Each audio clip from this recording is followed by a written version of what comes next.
best part of Mario Kart World is definitely its 3-lap tracks, and with only 30 of them in this game, it's a bummer because they're so good and so well implemented with the brand new trick system. So I absolutely had to rank all of these tracks, but of course you guys are probably wondering why it took me almost 2 months later to finally get this video out. Well, I had to make sure I knew exactly which tracks I wanted to place in what order, because I am taking everything in consideration here, from the extremely laid-back casual side of things with each track to the hardcore pro racing side of each track. Each course will be judged on its track design, layout, and atmosphere. Every small detail will be put in consideration when ranking them. And also, please remember that everybody's ranking is going to be different. Not everybody's going to agree with this, but a lot of people might, so keep that in consideration. Enough yapping, here's all 30 tracks in Mario Kart World ranked worst to best. Star View Peak. Man, I know this one's going to definitely ruffle some feathers already, because I know before the game even came out, people were so hype about this course because it's so beautiful. And yes, I cannot deny, it is very, very beautiful, but it's also very, very boring. There's just not much to this track. It tries to be something similar to Ice Ice Outpost with the alternating green and yellow paths, but they don't do much besides one big bend before slapping you onto a water section where you're slowly moving. Yes, the outsides of the water section actually speed you up, so you could ride those in order to gain an advantage, but even when you're sped up, it doesn't even really feel like it. These water sections just really drag this track down, and then you're flying a very straight, boring final section back through the observatory, which sucks because the inside is actually the coolest part. You can't race in it though. It's only for the free roam, which is just stupid. So this track ends up being yet again another mid track for Rosalina. I say yet again because Rosalina's Ice World is just awful. I'm sorry, it is. Koopa Troopa Beach was my number 30 for a very long time, but the more I play on it, it's not as abysmal as I previously thought it was. It is just a stupid circle track, which doesn't make sense because Nintendo has shown that they can really remake some classic tracks, like from the Game Boy Advance, they completely revamped Ribbon Road and even Cheeseland, so how could Koopa Troopa Beach come back in such a bland way? Considering the fact it doesn't utilize any type of rail systems or wall rides, there's no use of the new mechanics in this game, it's just pure racing or pure turning left because there's nothing else you're gonna do. It's 5 extremely quick laps turning left and it's over before you know it. I think another reason why I hate it is because you guys probably remember my absolute hatred for Baby Park. I hate it, and thankfully this one isn't anywhere near as bad as Baby Park in my opinion, but yeah, it's just very boring and doesn't fit this game well. Mario Bros. Circuit is just the first track of the game and it feels like it the entire trip. There's not much to it, but there are some rail systems and I guess kind of a couple of walls that you can ride on, but for the most part there's not a whole lot of tech with this one. It's just tight drifts, and the very end of the track does have some unique standouts. And so does the very beginning with a couple of rails that you can dash through with a mushroom, but yeah, there's a couple of rails that you can flip onto there that does end the track in a better way than the other prior to, but overall Mario Bros. Circuit is a very basic first track of the game, and I guess it does its job well. It's still just being a basic track, you know, the one that you start the game with. So, of course, it's not going to be as great as the rest. Before the game released, when I saw that Desert Hills was in this game, I genuinely thought it would be the worst in the game by far, and it's still not good in the final version when I'm actually here to play it, but yeah, it's not as bad, I guess, as I thought it was going to be. There's some cool tricks and alternate paths towards the very end of this track that you can take, including one where you can pass the finish line way off to the right without actually even going through the finish line, which is pretty cool. You can even do it without a mushroom if you're really good. I'm not that good enough yet, but on a relatively simple stage, it definitely does have some tech. I just can't believe they kind of got rid of the hills in the desert that it originally had. I mean, it's called Desert Hills, and it's just kind of flat land now once you get past the midway section. I'm not really understanding. I mean, there's a little bit of hills, of course, but it's not the way it used to be. I think I'm still just bitter because they had a chance to put in a really good desert track, and Dry Ruins was sitting right there, and they just said no. Like, why, Nintendo? Why?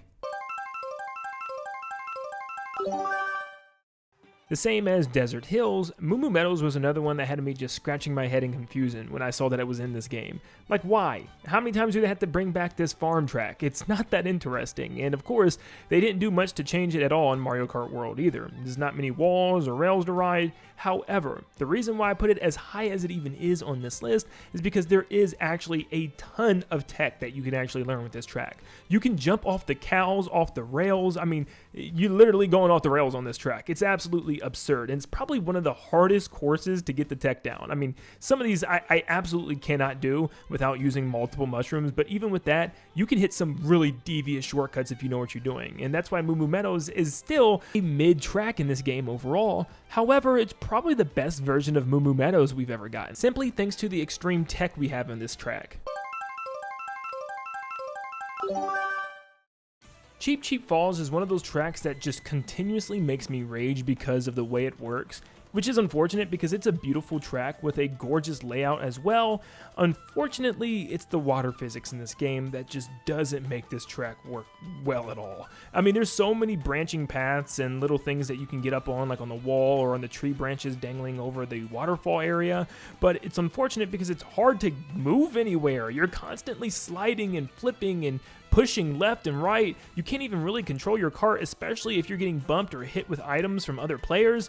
It's just like almost impossible to control yourself. I can already hear it now. Nin10doland, it's a skill issue. Maybe it is, okay? Maybe it is, but maybe it's not, because I don't like these water physics at all. It's definitely different than driving underwater in Mario Kart 8, because you're actually bobbing and weaving on the water, and with a downward pouring waterfall, you can feel every push of that water hitting your cart. It's sometimes impossible to make these sharp turns in time, especially since most of the shortcuts revolve you hitting extremely tight turns around corners and using mushrooms, especially the very end of the track where it has you almost hitting a complete right angle in order to make it back around the track. This is almost impossible to do on a waterway filled with 23 other racers. It's just pure chaos, and it's hard to really get this track down simply because of the water physics.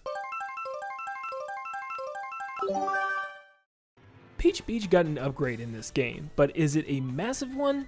Not really. You do get 3 distinctive laps in this one, which actually works as one giant track this time around, which is pretty cool, and it actually takes you up to a little castle area. And at first, I thought this track was actually extremely unique because it looked like there was some crazy shortcuts on the rooftops at the very end, and even in the middle section in between the buildings. I mean, at first I had this at the top of my list until I started learning about the meta, which does matter because at the end of the day, you don't want to be doing tricks and flips for no reason at all.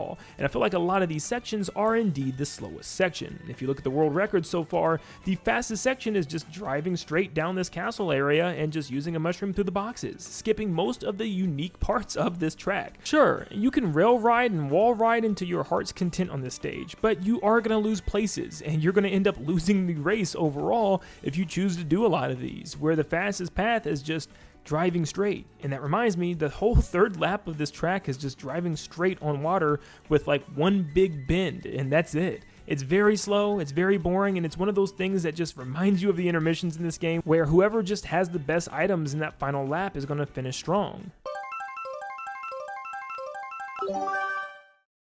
Boo Cinema is without a doubt one of the coolest looking courses in the game, so I know a lot of people are automatically probably going to put this one at the top of their list, but if you race through this even semi-competitively, you'll find out that there is little to anything unique about this track when it comes to using the trick system or even shortcuts. The best shortcut on this track is simply using a mushroom through a wooden board area, and that's about it, because the rest of the track is just driving throughout this cinema, which once again, it's very beautiful, and I really love the design of this track. The only problem, it just does little to innovate. I mean, I like the real section where you can actually go faster by having an inside drift, and also the very end, there is some tech that you can do off the wall and off the actual finish line post in order to get some extra speed. But that's like pushing this track to its extremes to find just something that you can do besides just driving the course normally. This is one that might hurt a lot of you guys, because from what I can tell online, you guys really love Dandelion Depths. I get it, it's a really pretty course. Going from this kind of mechanical, nature overrun machinery outside down into this giant underground cavern where you can still see the outside of the track from the ceiling is a beautiful masterpiece design of a track. However, the actual track itself and its mechanics are relatively simple. One of the only major shortcuts of this entire track is a mud section at the very end that you can take a mushroom to have a tight drift around, which is a very similar situation to Piranha Plant Slide, where if you have a special item like a mushroom or a star, you can just dash your way to the end at the very last second, and it happens a lot. There's so many times where first, second, and even third place get overrun because people have a mushroom in their inventory at the very end. So I still think Dandelion Depths is a very good track in this game. I just think it plays it a little too safe with its shortcuts and mechanics. Peach's Stadium is actually pretty solid in this game. That's when you're not playing on this version. Like, what the heck is this? But this track, believe it or not, has a ton of tech that you can learn with and without items, which makes this very, very unique. Lots of branching paths towards the end, and all around a pretty solid stadium track. It's also one of those tracks that's just absolutely gorgeous at night. I mean, it looks great during the day too, don't get me wrong, but nighttime is where it really shines, as the entire castle and stadium starts glowing, and you're high up into the night sky, which is just perfect. But with this feeling more like a Peach circuit than a stadium, I gotta say, it's a pretty good circuit. Once again, I am absolutely down for change, so I was so ecstatic to see the brand new look for Choco Mountain. I actually really do enjoy this stadium look now, kind of making it a stadium for the Charge and Chucks. That just makes me want a Mario American Football even more. There's a little bit of tech here and there with this track, but for the most part, it's a pretty basic drive. I think the most difficult part about this track is just all the obstacles. It is full of Charge and Chucks, rolling mud balls, and just debris everywhere. Which actually is one of my only problems with this track, is it just feels like there's a little too much mud. There's so many instances where you're just getting stuck in the mud, especially if you get hit with an item, and there's mud everywhere, and it just feels a little too much. A lot of these pathways are super narrow, which can be extremely frustrating to drive on when you have 24 racers in a game at once. You're not going to be hitting any crazy shortcuts here outside of a couple mushrooms through the mud areas, but for the most part, it's still a really fun track to race on. I am a big believer on you should remake courses. That's how I feel, especially with a lot of these classic ones, like a Koopa Troopa Beach, for example. But Mario Circuit is one that I always do not mind it staying very basic, because it's just one of those courses that you can always go back to, forget all the nonsense added to whatever Mario Kart that we're on, and it's just about pure driving and hitting your cuts. And I love this, and it feels just as good as it ever did. I love the fact that there's all three Mario Circuits here. Well, Mario Circuit 4 doesn't exist in this game, I guess, but they're all stitched together seamlessly with each lap being completely different than the last, and I absolutely love this. Now, this track also has a lot of tech when it comes to flipping on the colored blocks and stuff as you're moving along the sand areas, which is very hard to do in this game, but if you can pull it off successfully, you can do some absolutely berserk things like this.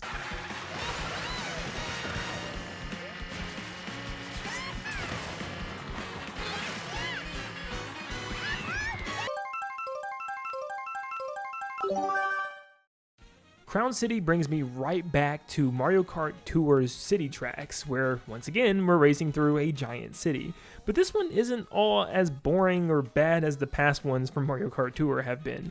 I actually kind of like this one. There's lots of things that you could just straight up parkour on. Rails to flip off of, walls to ride, and alleys, and even cars to bounce off of the hood and trunk on. For the actual 3-lap track, it'll take you on a tour through the entire city in 3 distinct regions, which is also really unique. The only big negative that a lot of people are going to have with this track is the giant straightaway in the center, which you'll actually drive through twice. There's a lot of things to trick off of here, and I don't mind it too much. It feels like a little bit of a break between the chaos, because there's a lot of other parts of the track here, and that straightaway, you're not spending too much time there. But there's lots of fun tricks for you to hit, especially at the end on a final palm tree before crossing the finish line. I really like this track, and it's always been a fun journey for me. The same as most of the rest of the world, I am very excited to see Toad's Factory finally return in Mario Kart World. However, I don't know if it's just me, but something about it just feels a little off, and I just can't put my finger on what it is. Yes, there's a couple things missing from the original, like the giant cutout of Toad before entering back into the factory, and also the wooden crates that would work as obstacles on the moving conveyor belts. But besides those, it just, I don't know, feels a little okay. I still love it, the layout is fun, but I think it's when we break it down and look at it in a competitive way, it's not that interesting. I mean, most of the cool tricks is just off the beaten path, like the giant cranes holding the giant metal beams is just not faster than simply using a mushroom to cut the corner through the mud. And I know you can say that pretty much with every Mario Kart game, and especially this game with almost every single track. Just using a mushroom to cut through the grass or the dirt is always going to be the fastest option, but still, I wish there was just a tad bit more usage in using some of these shortcuts, like driving up on the wall to the top section doesn't really do much for you on this track. The Toad's Factory definitely still is a gem, and I am so glad that it's back.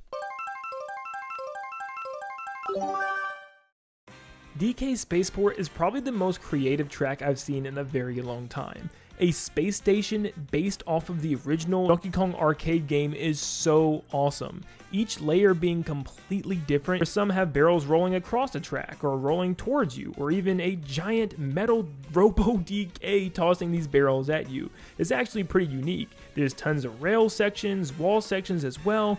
Even though none of these do too much to improve your world record time, I mean, if you're going for a speed run, you're probably not going to use any of the walls, you're just kind of driving straight. And the only real shortcuts here are the turns when you go to the next section, but still, you can't help but wall jump in this section because it just, like, come on, it's just wrong to not wall jump on these red walls here.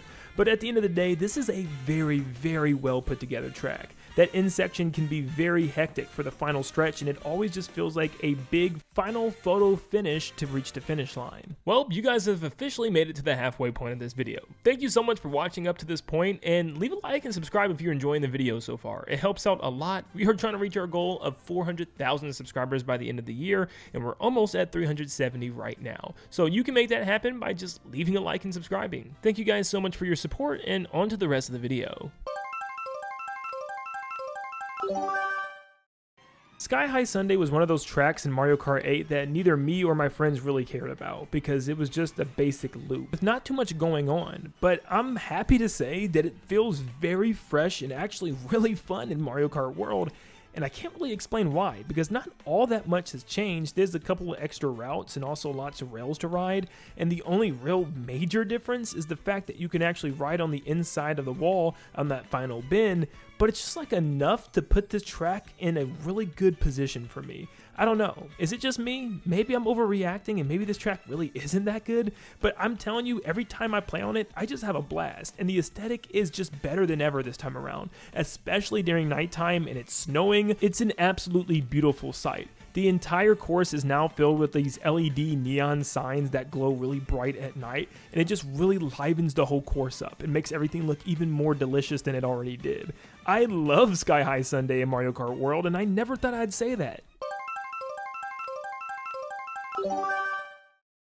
Whistle Stop Summit is a tricky one for me because I had to put bias aside because I don't like this track.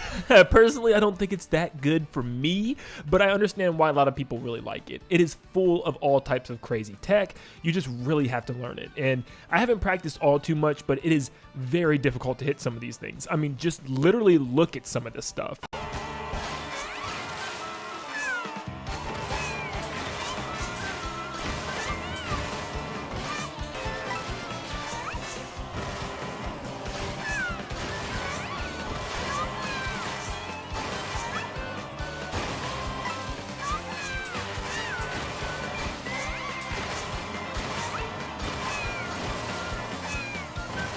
All right, I got it down. My turn.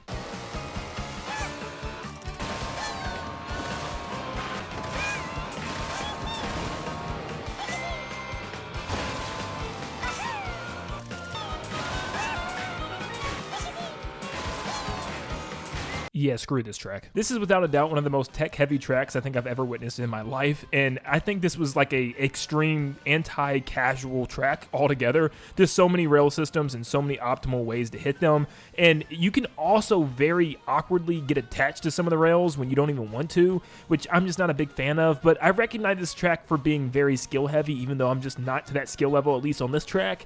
I'm just not as huge of a fan as a lot of people are, but I understand why some people think it's one of the best in the game, just not for me. Wario Shipyard is one track that is easily working its way up to becoming like my top 10. Just not quite there yet because it's still held back by a little bit of the awkward controls of the water sections, but these water sections are a lot better. They give you plenty of time to turn besides turning at the very end into the ship, but there's also a lot of really fun shortcuts that aren't too difficult for even newcomers to try to hit. It definitely beats a boring slow drive underwater like the Mario Kart 7 version, so I'm so glad this got revamped, and even having more trick opportunity at the very end off the mask of the ship sticking out of the water, this track has a lot going for it. And I didn't even mention how beautiful it is, just alone. It's kind of like this stormy, cloudy storm at sea, and I love it, especially at night. It feels like a raging storm's going on outside, and I love how the entire track is opened up. There's no roofs or really anything. You can see the entire night sky, and it's absolutely perfect. I actually wouldn't even be surprised if Wario Shipyard ends up being one of my favorites in the entire game in a month or two. DK Pass is the definition of a classic brought back right.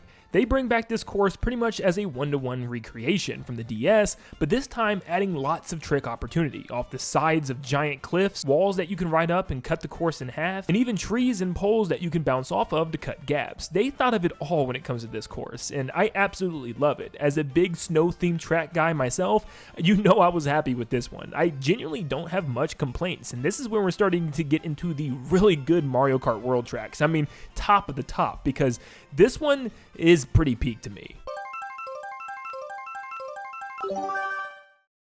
Wario Stadium from Mario Kart 64 was one of those weird ones that I also was scratching my head at. Like, why did they bring this one back? Because I was really rooting for Wario's Coliseum from Mario Kart Double Dash, but when I saw the trick potential that this track had, I was instantly in love. This track has so much fun tech, and none of it feels cheap or broken in any way. You can tell that this was made and designed into the track as there's giant yellow rails on the top of pretty much every single wall on this track, so Nintendo knew that we'd be riding on the top of them cutting corners. It's simply just one of those tracks that once you practice a little bit and get down and memorize the paths, you're going to be zipping around corners and feeling like an absolute stunt devil on this track, the way it feels like it was intended to feel from the very beginning. I was genuinely surprised at how good this track ended up being in this game, and it's definitely one of my favorites. Salty Salty Speedway is another hate-to-love relationship I had, because it was kind of a back and forth over and over and over again. I was loving it from what I've seen from the gameplay trailers, and then I started hating it when it came out because of the waterways and the clunky ending, but then I started loving it again because of all the shortcuts, but then I started hating it again because that's all people will ever pick online, and then I started loving it again because I found even crazier tech that this track offers, but I'm glad to say that I finally ended the love-hate relationship with this track, because I just straight up love it. There is a lot, and I mean a lot of options for you on this track. Even if you get hit by an item or fallen off the beaten path that you were racing on, there's always an alternative path that's not too much slower than the last. And I love having tons of different options. And once you really learn the fastest route, there's some crazy tricks that you can do off of pillars and trees. It's one of those few tracks that has like shortcuts for casuals, but also shortcuts for the most hardcore of players. And I love having both options because you can choose whichever you want depending on the lap that you're on. And I just absolutely love everything about this track because it's already a hard track to race good on, but an even harder track to perform the best tricks, and an even harder track to master. There's levels to this thing.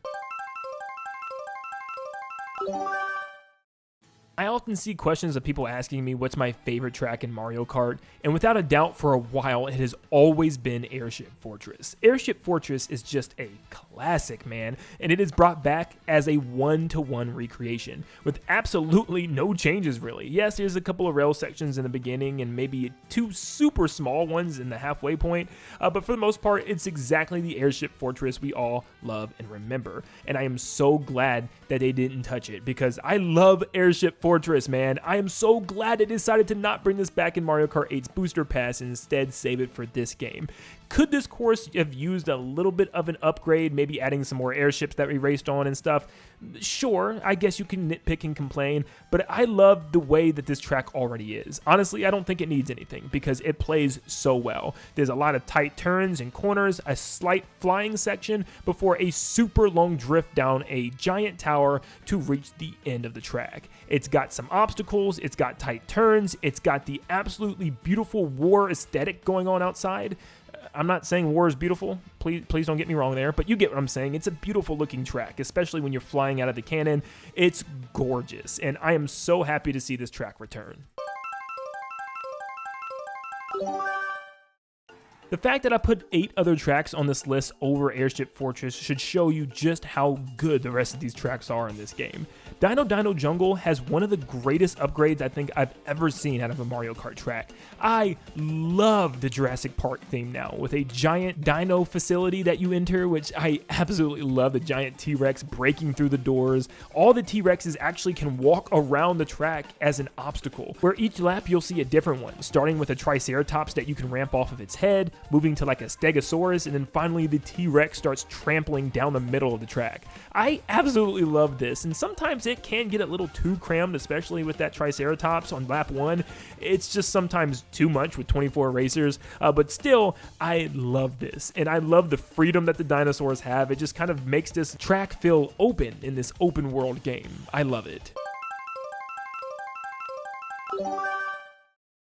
Dry Bones Burnout feels like a better version of the combination of Bone Dry Dunes and Ice Ice Outposts. And yeah, it might sound strange, but Ice Ice Outposts also had lots of branching paths, and there's actually like 2 paths, sometimes 3 paths, that interweave with each other the entirety of the track. And they actually feel very different depending on which one you're driving on. There's also a top and bottom portion as well with this track from start to finish, which is great. Not to mention, it just feels Bone Dry Dunes from Mario Kart 8. It's now placed in a lava section instead of the desert, and it has kind of a mariachi Day of the Dead style and vibe to it from its music and even its track layout with all the colorful flowers and stuff painting the course. It's beautiful to look at, it's extremely fun to drive on with tons of alternate paths and some fun shortcuts that anyone can learn and take. I think this is overall one of my favorite lava themed tracks in the entire series. It's just that good. I was somebody that really was not a big fan of Wild Woods from Mario Kart 8. I don't know what it is, just going up and down a giant tree wasn't that interesting to me. So, long and behold, how in the world did I pick going up and down a giant tree at number 6? Well, this one just feels a lot different. There's lots of branching paths and options that you have. It has one of my favorite sections in any course in this entire game, where you're flying down into this giant garden, and there's so many different leaves and vines and mushrooms that you can take. You can build your own path down the hill, and maybe every single lap, it could change drastically depending on what place you're in, what items you're holding, and what type of route that you want to go for. And there's not necessarily a wrong option. There's so many different paths. There's even a shortcut with boxes at the very end. The very last section of the track is awesome for some last second photo finish opportunity. There's tons of vines, tons of branching paths with acorns rolling down, and if you hit the vines correctly, you can really make a last second finish that's extremely awesome. Now entering our final 5, and at number 5 we have Away Oasis. Now, a lot of people might be wondering why this course is so high to be in the top 5 of Mario Kart World for me.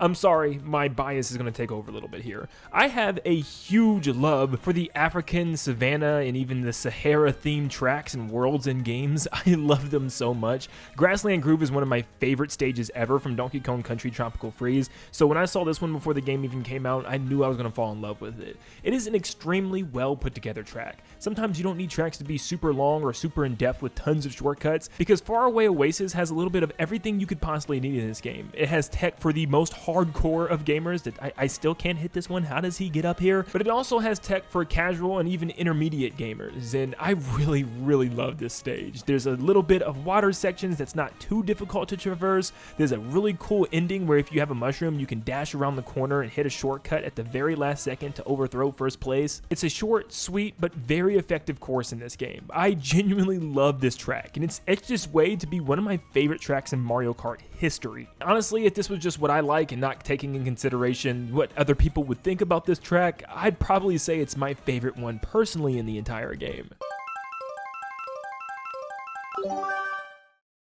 No need to go on and on without immediately saying this is hands down the best Rainbow Road we've ever gotten. I mean, this track is peak, man. Soon as I flew up here, I immediately just said, yep, this is going to be amazing. There's so many sections, and it is genuinely showing the full power of the Nintendo Switch 2. Look at these volumetric clouds. They look so puffy and just so awesome. From start to finish, this track is just pure eye candy. And honestly, I know a lot of people might complain that the actual track's design isn't anything super crazy. You're not wall riding or rail riding, but this is one of the rare exceptions that I'm going to give it, because this track is just too good to just not put up here, because it is just a journey, man. From every single section that's almost referencing past Mario Kart Rainbow Roads, it's so beautiful. There's a whole section that even references the Space Station Rainbow Road from Mario Kart 8, even a section that kind of references Mario Kart 64 with a giant train flying in the air beside you. Not to mention, this is one of the only 2 tracks in the game that has these speed roads that kind of brings you up to 200cc, or what feels like the actual 200cc,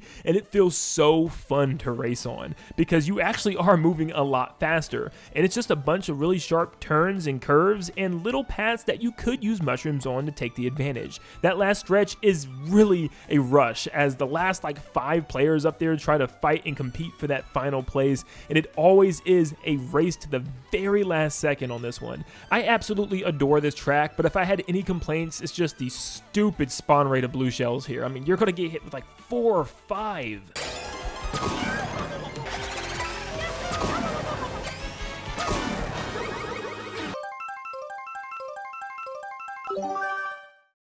Shai Bazar was one of those Mario Kart tracks I just never really thought about, and I really don't know why. I guess it just never really stood out to me on Mario Kart 7, and obviously it never would return, so I didn't really care about it. But seeing it return, I wasn't super excited until getting into this course. Oh my gosh, this course is literally like Tony Hawk's Pro Skater. You can go from the very beginning of the track to the very end without even touching the main ground, which is just absolutely insane in a Mario Kart game. This track has so much tech with so many different options for you to take, and even if you don't take a single shortcut, the course's design is really fun. This little street market area with tons of different paths you can take through the tents, and lots of very sharp turns, including turns with tons of obstacles in the middle of the track, like snakes just chilling in pots. With a hectic race of 24 players and items going everywhere, plus these sharp turns, this is one of the harder tracks in the entire game, especially if you're trying to master it and learn all the shortcuts, because this track is crazy if you can hit everything right. But once you do, it's one of the most rewarding and most satisfying tracks in the entire game, and has easily crawled its way up to be one of my favorite, if not my favorite desert track in any Mario Kart game ever. And for what it's worth, I love the inclusion of Daisy's Palace in the background, finally bringing back that Sarasaland feel from Mario Land. Yes, I know Toko Tokos are actually already in the game from Mario Land, but they're on a trash course, so they're irrelevant. I really wasn't that impressed with Bowser's Castle when I was watching some people play in their demo sessions with the Switch 2, and it looked like it was just a very basic track that really didn't utilize any of the game's mechanics. Oh boy was I wrong. If you just want to race Bowser's Castle completely normally, it's still an absolute rush. There's those boost pads that I was talking about, once again only being in Rainbow Road and this Bowser's Castle track, and they really have you moving around that final bend. I mean, sometimes it's even hard to control, and if you're using a mushroom too and even driving off in the lava, yeah, you better hold on because you are moving on those sections. This track all the way around is just high intensity, and then I started learning some serious tech. And let me tell you, this stuff is just like serotonin. It's adrenaline rush to the max. And when you hit one of these, especially on an online game or something, dude, it just feels like you're on top of the world. These are some of the craziest shortcuts I have ever seen in Mario Kart history. And being honest, they're not practical for most people, but they're so daggone good. I just had to absolutely bump this track even higher than I originally was going to put it. There's so much tech, so many speed moments, so many tight and quick turns. This track has it all, not to mention also branching paths towards the very beginning, where you can take a completely different upper section of the course to get away from the chaos, and even find a Bowser-themed storage unit that you can wall ride on to cut the track a little bit. It's these little things that all add up to make this Bowser's Castle one of the best in the entire series. How many times have I said that in this video? Probably a lot with these tracks, but it just goes to show you that some of these tracks in Mario Kart World, rather I'd say most of the tracks in Mario Kart World, are incredibly well designed. And Bowser's Castle is definitely no exception. However, it's still not my number one, because that spot goes to... There's never been a track that I was so confident that it was going to be peak before it even came out. Every clip, every small gameplay that I've seen from the treehouse, whether it be from people playing the demo, I immediately kept saying to myself, this track has some incredible potential. And that was before any of the tech actually came out about this track when the game released. This track is beautiful. It is a track put up high in the sky with floating platforms everywhere like mystic ruins flying high above the clouds. There's so many paths on this track, it's incredible. If you sat and actually counted them down, there's well over 7 alternate paths that you can take from start to end with this track. It's absolutely insane. And once again, there's tech for beginners, for intermediate players, and of course even for the more experienced of Mario Kart racers. Because there's one tech that just blew up the internet when someone actually found this. Bouncing off of the side of a boost ring that's meant to be flown through, not tricked off of, but this allows you to bounce off the ring off the side of the track and then back onto the track again. There's even more advanced tech that you can do now where you can even fly over the boxes, but still, it's just absolutely incredible that this track is able to be played in this way and Nintendo actually allowed this. Hopefully this never gets changed because this track is so much fun. And honestly, I can't remember the last time I've had this much fun with a track. In any given opportunity, I try to pick this track when it's available because it's just that good. It's a guaranteed pick for me and one of those tracks that I can just constantly see returning in future Mario Kart installments if the trick system returns as well. Shoot, even if the trick system doesn't return, this needs to be a just series staple retro track in the future because it's just that good. And don't even get me started on the music because it's one of the best themes in the entire game. Shoot, I'll go even further and say it's one of the most fun areas to explore in free roam as well. You can get on the top of the Great Question Block for crying out loud. Literally from free roam to actual races, everything this track does, it does so extremely well. I love the Great Question Block ruins, and that is why it is my favorite track in Mario Kart World. Definitely let me know if you agree with my list. What is your favorite track in Mario Kart World, and what is your least favorite? Were there any ones that absolutely blew your mind on my list or shocked you? And what would you change if you could with this list as well? Thank you so much for tuning in. Make sure you leave a like and subscribe. If you watched the video all the way, I mean, you kind of had to leave a like and subscribe because clearly you enjoyed it in some capacity. But thank you guys so much for tuning in, and like always, I hope you all have a blessed day, and I'll see you all on the next one. Happy DK Bonanza Day, guys. See ya.